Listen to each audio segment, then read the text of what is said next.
Hello everybody and welcome to another Archetype guide for Arkham Horror the card game here at Playing Board Games. Today we're going to be talking about the Mystic Archetype Tokens Matter. Travis, what's this archetype? What is it trying to do? This archetype, purple cards are about what shits you draw out of the bag. Traditionally, the symbol ones, skull, cultist, squid, and occasionally autofill, depending what kind of effect it is.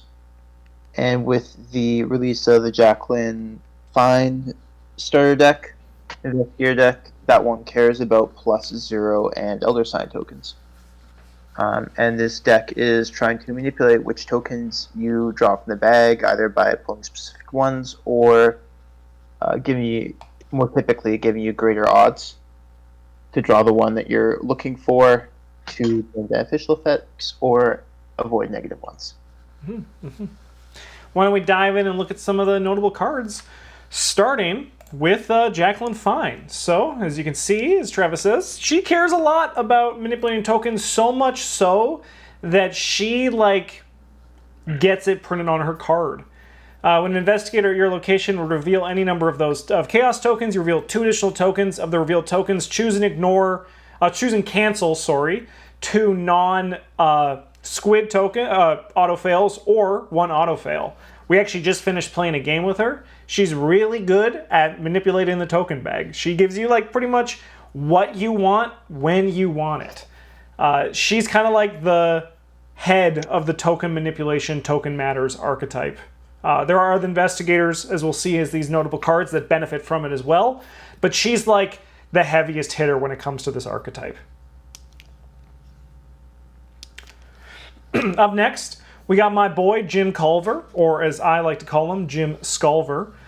He's kind of a little bit weird where he doesn't have direct manipulation of the bag, but this kind of goes with what Travis was saying, how with your tokens mattering and you want to manipulate the bag to draw the tokens you need, Jim Culver is specifically fishing for skulls to treat them as zeros, because a 0 is a pretty good modifier for the majority of the tests you're going to be making for the game. So if you're able to fish those tokens out with Jim Culver, this is not even accounting his other skull synergy that comes with it. Just being able to manipulate and draw the skulls when you need it is pretty sick. As a side note about Jim, this is unrelated to the video, but I just remembered it while talking about him. I'm playing Mother's Embrace, and when you kill someone with Jim Culver, he says, "I'll play at your funeral." And it's just the coldest thing in the world. Travis, why don't you talk about these grotesque statues? Alright, grotesque statue. One of them was released in the Jacqueline Fine deck, the other came out in the core set. The difference between the two is that the level 4 version comes with 4 charges and costs 1 less resource. It also commits for a wild instead of a brain and a foot. Other than that, they share the ability that when you reveal a chaos token, you can spend 1 charge to reveal 2 tokens instead of 1, and then you pick one of the tokens to resolve and ignore the other. You just get to look at more tokens. It's good. Yeah, it's very good. What is up with... Sorry, 1 second. The delay is a bit weird. Dark Prophecy. This one's pretty interesting, where you get to reveal 5 chaos tokens instead of 1, and then you choose one of the symbol tokens that are bad, so not the Elder Sign token, and you resolve that token and ignore the rest. This is especially good when you're looking for a specific symbol, like a skull in Jim Culver. However, sometimes you only draw the Elder Sign, the autofail, and then it's rough. But this card is some of the best manipulation you can get for the price when it comes to it. It's just draw 5 tokens, and then you're going to choose one of the symbols to resolve. Jacqueline Fine, she kind of works in addition to all this. So she would get to draw 7, and then you can choose to cancel 2 non-autofails or the autofail, and then you choose one of the remaining 5 or 6 if you cancel the autofail to resolve following the text of Dark Prophecy. She stacks in addition to all these, just something for you to be aware of when you're building this archetype. Olive McBride, she's a helpful little ally where when you reveal a chaos token, exhaust her, reveal 3 chaos tokens instead of 1. Choose 2 of the tokens to resolve and ignore the other. Once again, we're revealing more chaos tokens. We're choosing the ones we want to resolve. That's what this archetype's all about. Olive isn't really about helping you pass tests. She's more about making sure you draw the tokens you need to draw.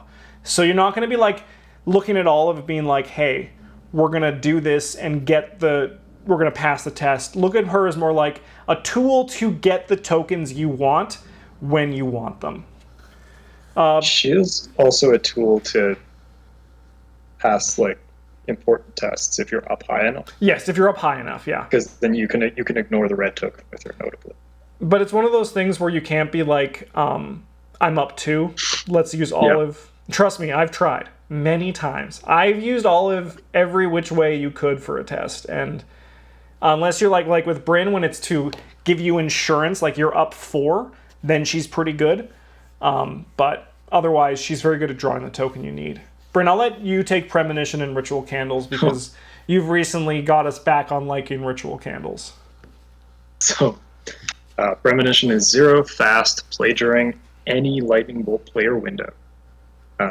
You put it into play, reveal a random token from the bag, and seal it on Premonition. And enforced when the next skill test, the next time somebody would draw a token from the bag, they draw that token.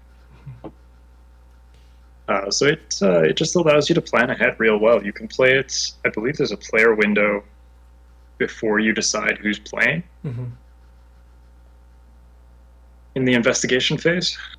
So you can fire that up with Premonition and then be like, all right, so can anybody make this -3 do something?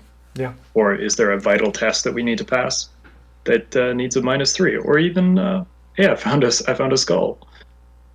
Hey Jim, look. Yeah. And he's like, oh. I do think Premonition is better with higher player counts for that exact reason, because you have more people who can build a plan around it. Like, it's still fine in lower player counts, but like I think it really shines when you have more people who can take advantage of what might be drawn. Even just 2, I think it's still pretty good. Yeah. True solo, I would probably avoid this card. Mm-hmm.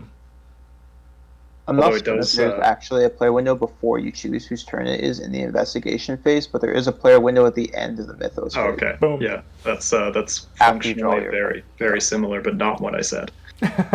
Yeah. Yes, thank you. You're welcome. So Ritual Candles, it's 1 cost, takes up your hand slot. If you're playing purple, your hands don't matter. As a reaction effect, after a Skull, Cultist, Tablet, or Squid token is revealed during a test you are performing, you get +1 skill value for this test. So it basically just takes all of those tokens in the bag and makes their difficulty 1 less. Yeah. Right? For a 1-costed asset, that's pretty strong. Yeah.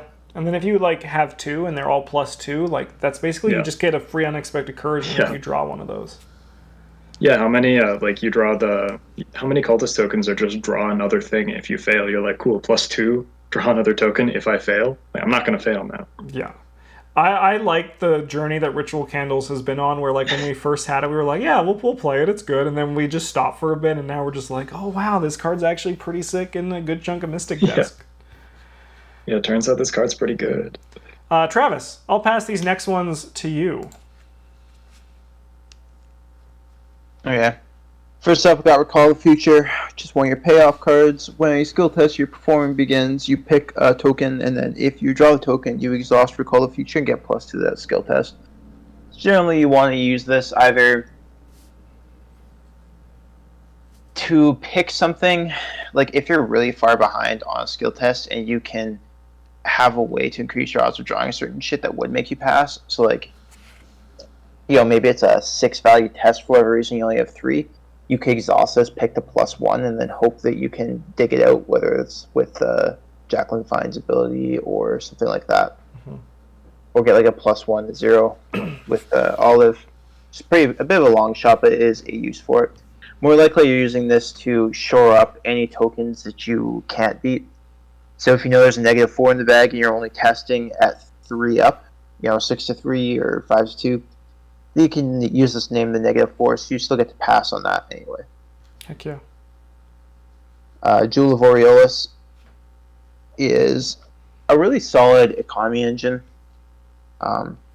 It triggers whenever anyone at your location draws one of the symbols. And you get to either draw a card or gain 2 resources. One of the downsides to this card is that it does compete for the accessory slot, which is usually taken up with some kind of Brain boost. will modifier buff. Whether it's Holy Rosary or Crystal Pendulum for this archetype or St. Hubert's Key. But you can easily remedy that with a Relic Seeker, or if you're playing Jacqueline Fine, like maybe you can just get by with your 5 brain. Yeah. The last 2 cards we have here are level 0 and level 1 Eldritch Inspirations. Differences between the two are that the level 1/1 commits for an extra book, and they both either cancel or resolve an additional time of an effect that triggers on a purple card when a certain token is revealed. The level 0 only triggers for effects for any of the symbol ones, whereas the level 1/1 triggers on pretty much anything that cares about tokens being revealed. Mm-hmm. I'll tell you right now, if you're thinking to yourself, I should try this out with Jim Culver in Song of the Dead. Normally, we like to support people building what they want to build, but I can tell you right now, it's not going to trigger as much as you think, so maybe don't. Maybe don't. All right, we got Crystal Pendulum. This is you get +1 brain, and after a skill test your location begins, you can exhaust it and name a number. If this test succeeds by that number or fails by that number, you draw 1 card. This is pretty easy to proc with Jacqueline Fine. If you watch the video we released yesterday from our Dream Eaters 1 collection challenge, Point of No Return, I got a lot of value out of it. I actually got a lot of value out of this entire archetype. So if you want to see this archetype in action just beyond this video, you should check out that video we uploaded yesterday. And it's just a great card engine. Like, you're going to do this. Even sometimes you might just get lucky even without manipulation, but with manipulation, it's very possible to just get great economy out of this card. Prescient, I don't care about the pronunciation.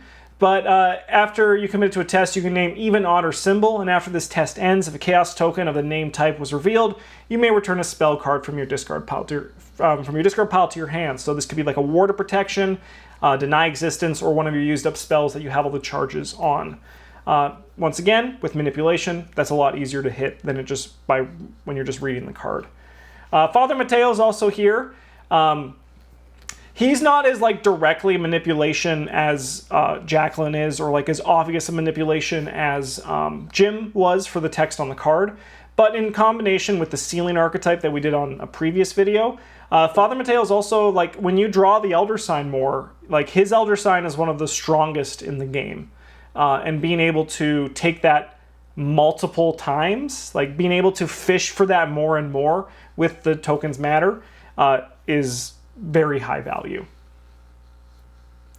Travis, is there anything you want to add for that? Because you made the list for the cards, so I just want to see if I missed anything for Father Mateo. No, you pretty much covered that. Cool. And then we have all the spells. I didn't want to make 6 slides talking about every spell in the game. So as what Travis was saying at the beginning, they care about the tokens they matter. Sometimes it's good in the case of Wither and Sixth Sense. Sometimes it's bad in the case of, I think, most of the other spells. That this is a way for you with your tokens matter and manipulation to not draw the things that are bad or draw the things that are good. Sick. All right, what does this synergize with? Well, it's synergized with the ceiling archetype. As we said with Father Mateo there, both they like manipulating the token bag, and the less bad tokens that you can draw, or if you look at it the smaller pool you have to manipulate, the more likely you are to manipulate it successfully. So when you seal the bad junk, and you only are now manipulating good junk, it's gonna be more successful because of that. The Mystic spells and charges archetypes, the majority of spells that care what token you draw, as we just talked about with all the spells. Controlling that to draw what you want or don't want is also very beneficial to ensuring you win the game. And last but not least, just the general concept of high investment, high reward. This archetype ensures that you can make big plays happen frequently. You can go all in on something and then manipulate the bag to make it so that you don't waste all your resources after doing that. Cool. Let's go to Travis's deck, which features none other than Jacqueline Fine. I'll pass this to you. I look at it beforehand. It's a good thing this is an easy one. Yeah. Yeah, so this deck is you're playing cards that care about which tokens you draw, and you're going to draw a whole bunch more tokens. To get the token that you want, you have, of course, Jacqueline's ability, playing 2 copies of Grotesque Statue, 2 copies of Olivet Bride, 2 copies of Eldritch Inspiration, kind of helps, in that if you draw the wrong token, then you can ignore it. But if you draw the right one, you can have to do it less often. And those in combination with Jacqueline's ability should probably be enough to get you what you need. The cards here that care about what tokens you draw in a positive way are the Jewel of Aureolus as a resource engine in addition to the Voices of Ra. The Recall the Futures, again, for things that were mentioned earlier. Also, she's in the art, so you have to put in all of your that's the rule. Yeah. Not throwing away assets to astral travel is pretty good when you need to use it. It's a pretty good deal. Hypnotic Gaze is a lot stronger when you can consistently hit the symbol requirement for it. And Recharge, of course, allows you to get much more use out of your Reserve Flames and Clairvoyances or other spells that you have. Especially, it just fully reloads them if you can hit the token that you want. So you should probably try and do that. Yeah, which you probably can with Jacqueline. Yeah. Mm-hmm. I think this is actually an incredibly sort of boring deck list. It's just upgraded Jacqueline Fine. yeah, but the thing is, Jacqueline is what makes it fun. She's honestly, she's very strong. It's not an unfun deck to play. It's just it's not spicy at all. And on the note of the Eldritch Inspiration, that comes in very helpful because when you're using your Reserve Flame and your Clairvoyance as your way to fight and get clues, even when you have manipulation, sometimes you're going to be drawing the tokens that hurt you with those, right? Even if, because you only get 1 manipulation a turn, 2 if you have your your personal out. So having the Eldritch Inspiration to cancel those occasionally is helpful there. Or trigger it twice if you're a madman.